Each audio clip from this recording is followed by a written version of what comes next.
Hi, I'm Zoe Davis. I'm a health and safety advisor, and today I had a chat with James Neave, the estate agents here in Walton-on-Thames. They are getting in touch with local businesses to see what they're doing during the pandemic, and today I had a chat with them to let them know some top tips on what businesses in this area can do to help them open safely. Hi everybody, it's Andy from James Neave Estate Agents. Today I am with Zoe Davis, who is a local resident, lives in Walton-on-Thames, ex-estate agent, used to work for Foxtons, but survived and came out the other side, and is now a health and safety consultant. So I thought it would be really interesting to have a chat, obviously, in this sort of time of COVID and lots of people going back to work and starting to bring their people back into work. It obviously can be a bit of a scary time for people. So I thought it'd be good to have a chat. Zoe, how you doing? Good, thank you. Good. And you should probably say as well that I bought the property I'm sitting in now from you guys nearly 4 years ago. I wasn't going to say, but you did. And you're still talking to me, which is a good sign. Yeah. And I'm still here. I'm still in the flat. It hasn't fallen down. So Fantastic. Excellent. So Zoe, tell us a bit about what you do and what your job is and that kind of stuff. yeah, no worries. So I am the lead health and safety advisor for probably one of the biggest sports media and entertainment companies globally. It's called IMG and Endeavour, and we do sporting events, TV production all over the world. And I've been there for just over 9 years. And before that, I started in health and safety in construction, in cranes specifically. So I've got a bit of a mixed. And as you mentioned, yeah, I before that had a career in sales and actually using a bit of sales within H&S as well. So that's my what I'd call my Monday to Friday 9 to 5. And then my side hustle is a freelance health and safety consultant. So I've been helping. It's been a bit of a busy time actually, because there's lots of people just wanting a quick kind of I need to open up the shop or whatever. Can you help me do the H&S stuff? So yeah, a bit of a busier time for that at the moment. Yeah, I can imagine.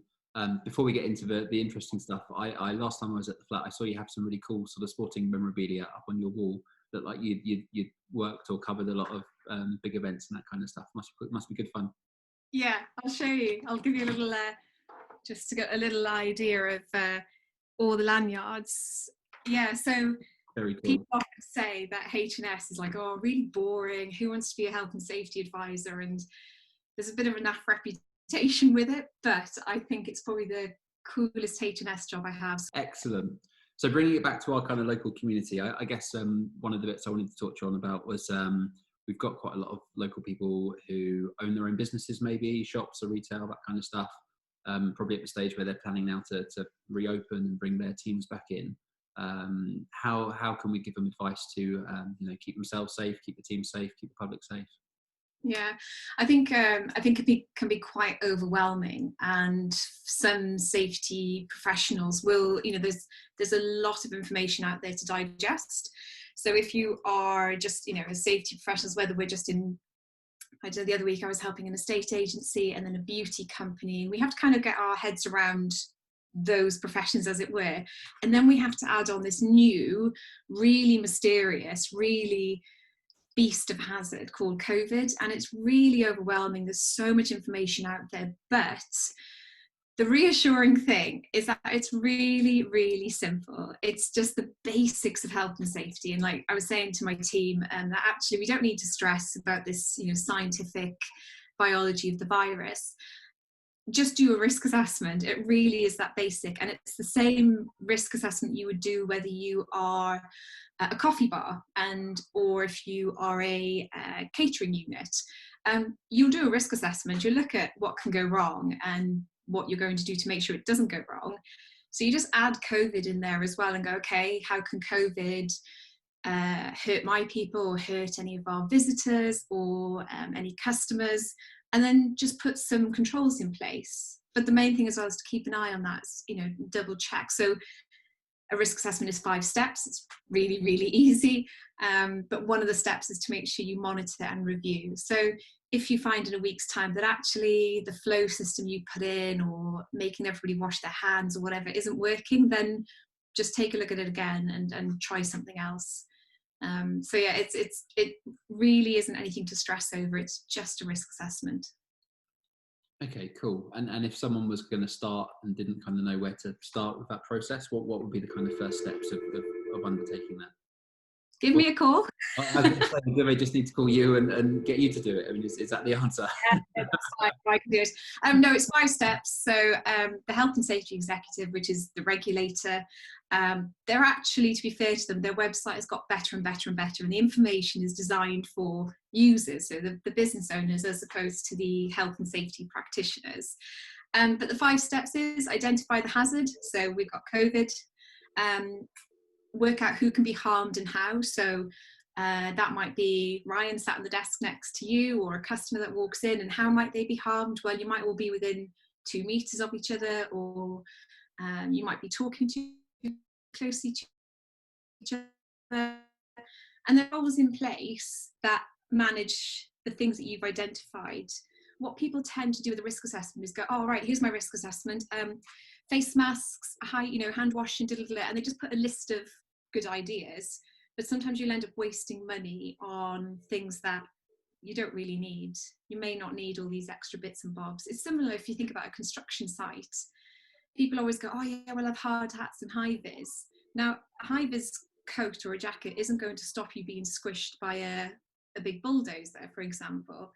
But if you control your site and have traffic management, then you're not going to squish people on your site, and maybe you don't need to spend that money on high-vis jackets. So yeah, just kind of go through the steps a little bit. It's really, really quite easy. Cool, awesome. And I guess the other thing that's happening at the moment is a lot of people within our community are probably getting pulled back into work. And there was a really good example of this last night on the Walton on Thames group on Facebook. Yeah. There's a lady who was saying, I can't remember exactly, but it was along the lines of, I've got to be back at work tomorrow and I don't have a face mask. So I think she was asking where she could get one from.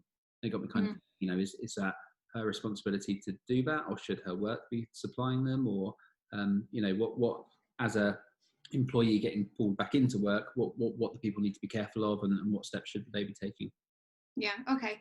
So from a regulatory point of view, as an employer, you have to do risk assessment to protect your staff. And if by bringing them into the workplace, whatever it is, it puts them at risk of exposure, then you need to put in control measures. And if you as the employer has decided that PPE, so a mask that stops you breathing in the droplets, or anything for dropping it, from stopping it going into your eye, if they think you need that, they need to supply it. In the same way, if you're working at a noisy concert venue, in order to go and work safely and protect your hearing, you're going to need some hearing defenders. Hearing defenders. So your employer would give you that. So there's that side of it, and that comes under the PPE regulations. So personal protective equipment, what protects the person, and it's not the paper masks or the cotton masks that we're seeing. It's proper fitted things. So if I gave you PPE, you'd have to shave that lovely beard of yours in order for it to work properly. But it stops the droplets coming in, and that's normally in the healthcare profession. You'd see things like that. So we're banding around the term PPE a lot, aren't we? Totally. Yeah. I was chatting to the health and safety executive last week, and just look at PPE is from my point of view, professional point of view, it's covered under the regulations. You have to give people information, instruction, training, supervision. You have to record how you use it. That's why it's always better to have other controls. Just don't be within 2 meters of each other.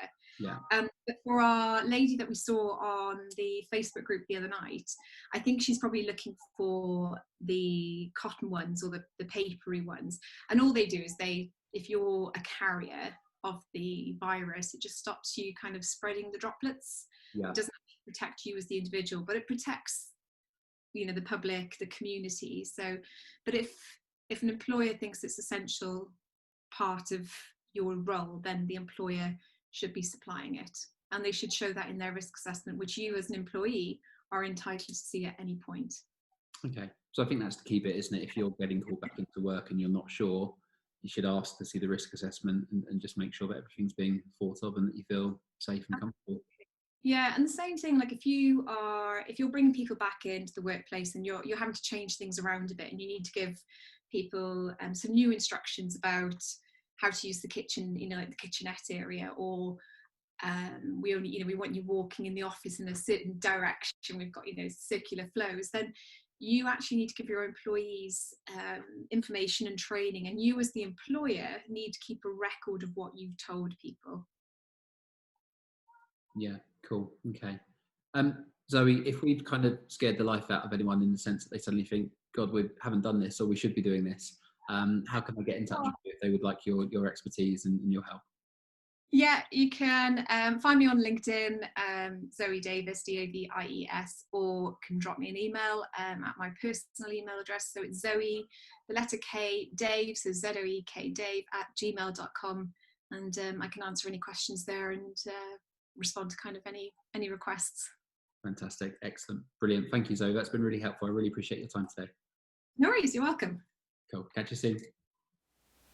Thank you for listening, and if any businesses would like any health and safety advice, then please drop me a note into the inbox or pop your comment down below. Thank you.